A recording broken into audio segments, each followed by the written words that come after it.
Head of the Palestinian Authority, Mahmoud Abbas, is in Moscow at the invitation of the Russian president. This is his first official visit since Palestine was granted a non-member observer state status by the United Nations in November last year.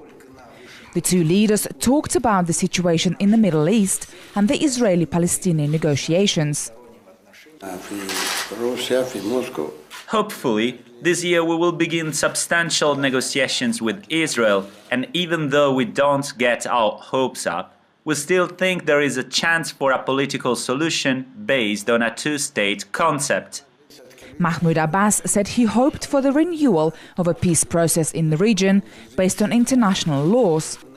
The Russian president, for his part, pledged support for Palestine. The situation in the region remains unstable, but we hope it will continue developing positively. We will do all we can to aid the development. Talks between Putin and Abbas finished with the Russian leader presenting the PA chief with an order of friendship for his contribution to the ties between Russia and Palestine. Mahmoud Abbas also met with the head of the Russian Orthodox Church. They discussed the situation in Syria. If the sides continue to use force to solve the Syrian crisis, the consequences could be grave. We are deeply convinced that violence must be stopped immediately. Otherwise, this could destroy the whole country.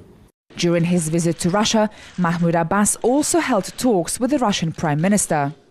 Dmitry Medvedev said Moscow supports Palestine's statehood efforts and the promotion of peace in the Middle East.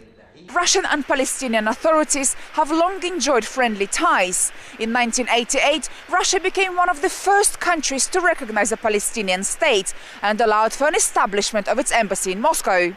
Every year, Russia marks the International Day of Solidarity with the people of Palestine to symbolize unity between the two nations.